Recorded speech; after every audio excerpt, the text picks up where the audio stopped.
Welcome back to the Troubleshooting Life Podcast. I'm your host, Jay Peters, my co-host, Craig Poston, where we talk about various topics, sharing our experiences on life and finances. What's going on, man? Not much, man. How you doing?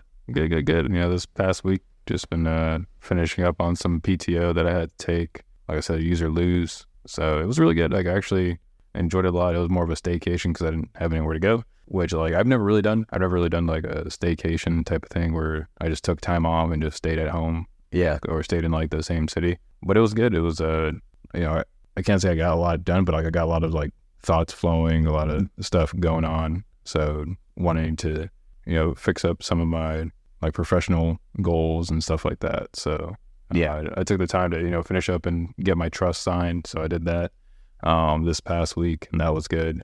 Yeah, just trying to, you know, pick up stuff and hopefully this actually gave me enlightenment to want to take more time off. Yeah. Instead of, you know, where I'm usually like never taking any time off. And so I think I'll do like quarterly, either like staycations or something, or plan something to where like after like our PI plannings or like our quarterly meetings, I'll just take that week after off. Yeah.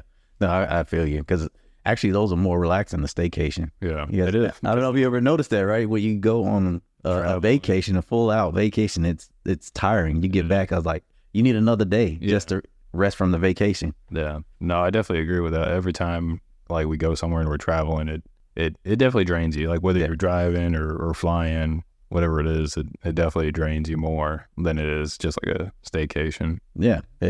Project you can handle. So it's like you're catching up on everything. Yeah. Yeah, so now you were able to put something in that mental deposit, right? Yeah. Like you're able to think about all the goals, all the things you want to do, versus like when you're super busy, you're just expending yourself so much. Yeah.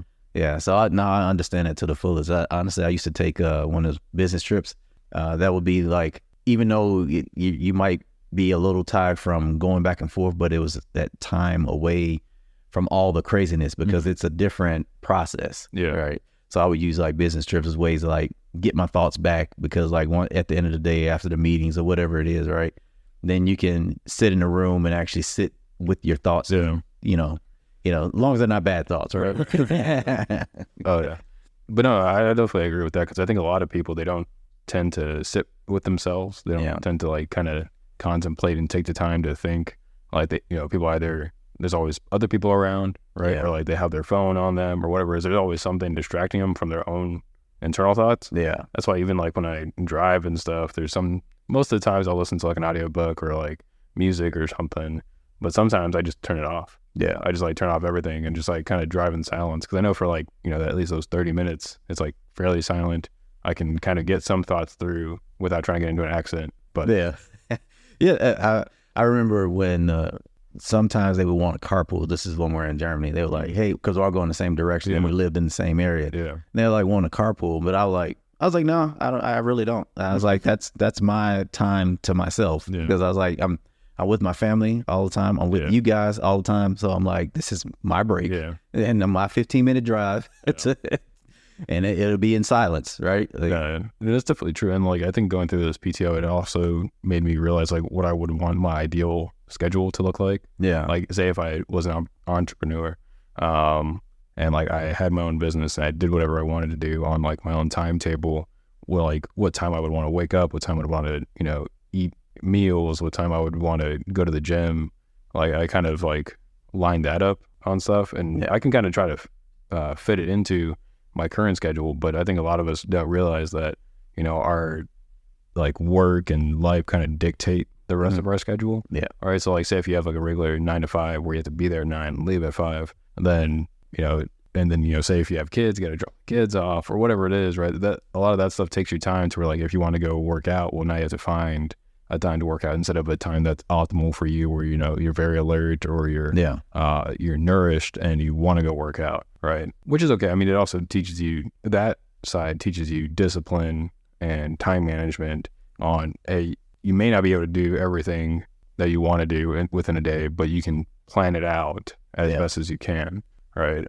But no, just having that free time for me definitely helped me, because like I would go to the gym maybe at like 9 o'clock, which I typically don't. I typically go at like 6:30, 7 o'clock, just to get to work. But you know, having that like amount of time, and it's typically like very little people are there because the people that are there are like, I don't know, retirees or whatever it is, or someone like, it's not people that you would usually see at a gym at that time of the day. And so it was good. It was a good amount of time off to, like I said, get the thoughts through. Yeah.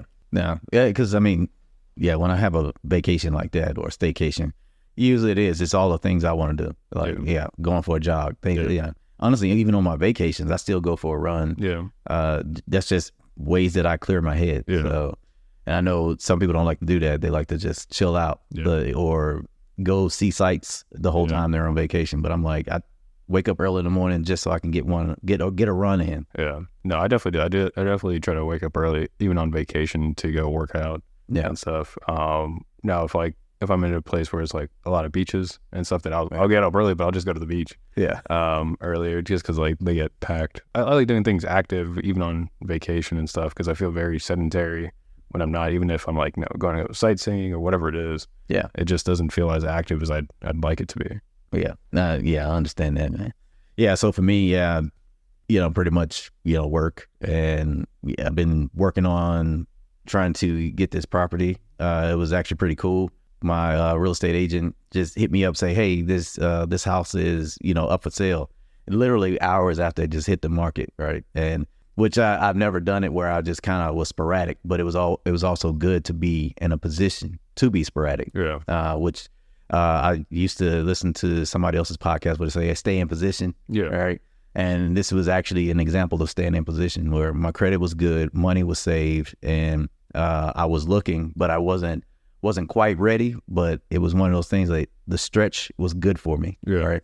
Because it ended up being a decent property. So yes, it's going to need some work. One of the reasons why I called it as a deal, but it turned out, I mean, from the appraisal and from the inspection, didn't seem that bad. Things didn't seem that bad. It actually had some value still in it, even with all the issues that need to get taken care of. Yeah. So that was actually pretty good. But besides that, that's probably like my excitement right now. I mean, everything else is usually going as normal. Being a dad. You're trying to take care of other things, pets, whatever it is, right? So it's usually that's just how it goes, right? Yeah. How's the schedule been with the school starting up and everything? Yeah, I mean that's one of those things of being a dad. I won't say that's the excitement, but it's the change. Yeah.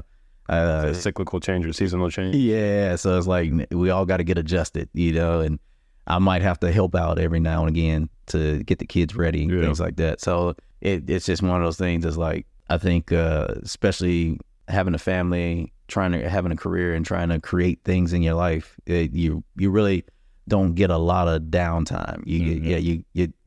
And you just learn how to stay optimal all the time. Yeah. So.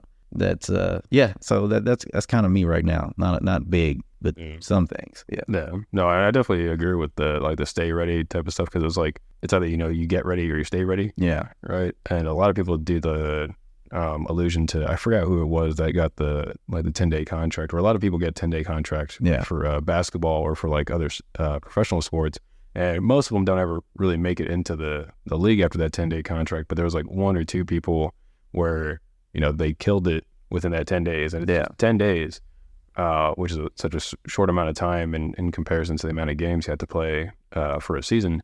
But, they killed it so well that, they ended up getting a spot on the team. And, going from a 10-day contract to getting a spot on an NBA team or on a professional team is like crazy. Yeah.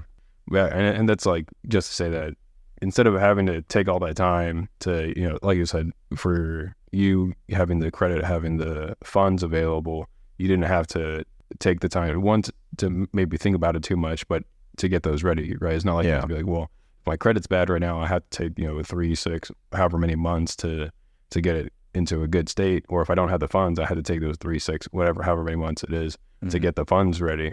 It's like, well, the opportunity fell into my lap and I have everything. I might as well do it. Yeah. Right. So I think it's good to take it, because you're able to take advantage of certain situations. And a lot of people will say, like, or some of the people I listen to, be ready and not have any opportunities, rather than to have all these opportunities and not be ready for any of them. Yeah, that is a true statement right there. Yeah, because it feels the worst when you can't get them. Yeah. So. Well, because at that point, it's you. right? Yeah. And like you can't blame anyone else but you, because you did have that. You can't say that, or for people that aren't ready and they have the opportunities, it is just you, because it's nothing else was stopping you. Yeah. Right. Every other barrier or collateral that was in the way wasn't there except for you. Yeah. Right. You just either weren't educated at the time, didn't have the money, didn't have the credit, whatever it was. And granted, I'm not saying that those opportunities aren't going to come up, but it kind of blew that it was an opportunity you could take care of, or you could have taken advantage of, and just didn't. Yeah. Like I said, I was glad to actually be ready, I mean, I wasn't ready mentally, but financially in this situation, I was ready. And I think that's the shortest thing, right? Because like I said, everything else would take time. Yeah. Right? To allocate funds, to allocate credit, or to build your credit, those things take time. Yeah. And you just thinking it over, I mean, that could take time, but it's not going to be 3 months, 6 months, 9 months, right? No. It's like almost a binary thing. It's like, it's a yes or no. Yeah. Like, can I take advantage of it, or can I not take advantage of it? / will I? Yeah. Right? Yeah, and that's what I hear, and I guess I'm seeing it. Successful people also make a decision quickly, right? Yeah. So that was like one of those things. Like, I got the message from her, looked at the property, and then just said yes. Hey, if you both, like, basically it was my sister, she's there, and the real estate agent. I was like, if you both agree on it, go for it. Yeah. Yeah, and then that's how it went. So. Yeah. No, I think the other part is that, the reason why successful people kind of just make quick decisions, whether it's a yes or no decision, is that they kind of already have that criteria. Mm-hmm. It's set. Like, if it already meets these things, yeah, like you said, if I have the funds, if I have the credit, if the realtor says it's okay, and whoever else is there says it's okay, then all those are pointing to me hitting the button of yes. Yeah. Right. Now, if one of those, say if the realtor says it was crap, but your credit and your funds were good, then you would say no, right? Yeah. And you may teeter-totter with it, but at the end of the day, because certain criteria wasn't met, you said no. Yeah, yeah. But yeah, and it was a little outside of the buy box, but I was like, I was willing to stretch, because in that area, sometimes it's hard to find decent price properties, and this one was priced still in the range, but outside of the range. Gotcha. Yeah. Yeah. So yes, you're right. So it did meet a certain criteria there. Yeah. Hey there, quick interruption. If you're listening on YouTube and don't want to miss out on any of our thought-provoking episodes on YouTube, hit that subscribe button, turn on notifications, and join our community of growth seekers. Together, let's explore new perspectives, embrace challenges, and embark on a journey of personal transformation.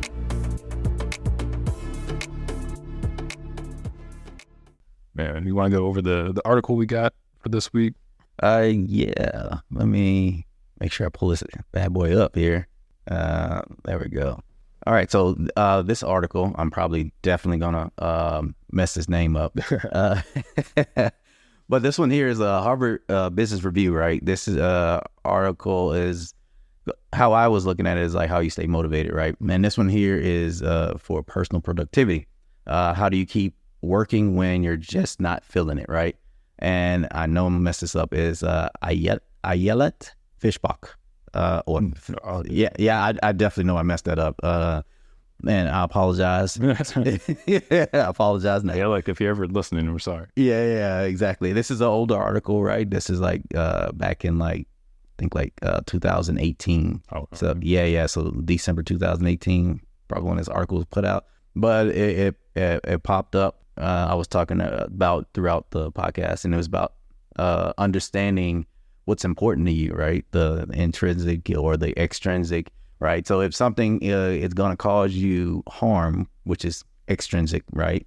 And I'm probably not saying it correctly, but if it causes you harm, or you let down someone else, it may not be a great motivator for you. So you may do it, you may complete it, but not necessarily. But if it's something internal that leads to you and your values, things like that, then you will actually succeed more with it. This article actually talks about saying like, hey, find rewards, effective rewards, right? You wouldn't, if you were losing weight, right, you wouldn't reward yourself with a piece of cake, right? Yeah. Instead, you'll probably reward yourself with new shoes or some type of fitness technology. Yeah. You know, like that outfit that you couldn't fit. Yeah. You can fit, right? Yeah. You are fit. Yeah, exactly. So that would be one of the things that we'll talk about in this article.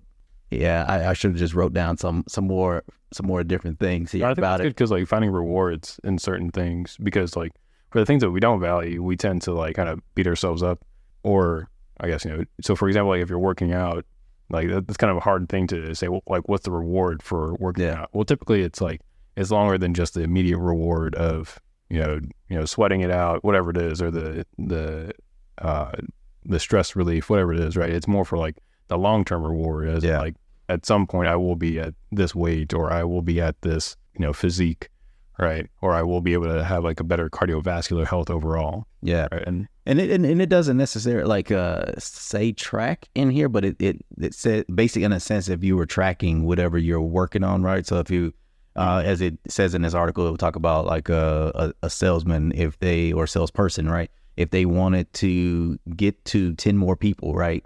There's a number they need to hit, right? So by having something, a true goal to look at and say, hey, I need 10 more people to talk to sell my product to, or whatever, right?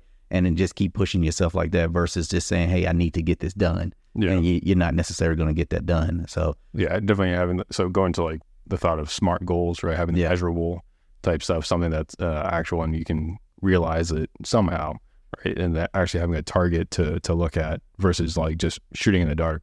So yeah, I thought this was a pretty good article to talk about on staying focused, getting motivated, or executing your goals, right? Like it helps put you in perspective of what you should do, can do, or whatever, or give you ideas of where you want to be, you know. Get the thoughts flowing, man. Yeah. All right. I guess we go ahead and get out of here. Yes, sir. All right. Thank you, everyone, for listening. This is Craig and Jay signing off the Troubleshooting Life Podcast. We'll see you next week. Please like and subscribe. All right. See y'all next week.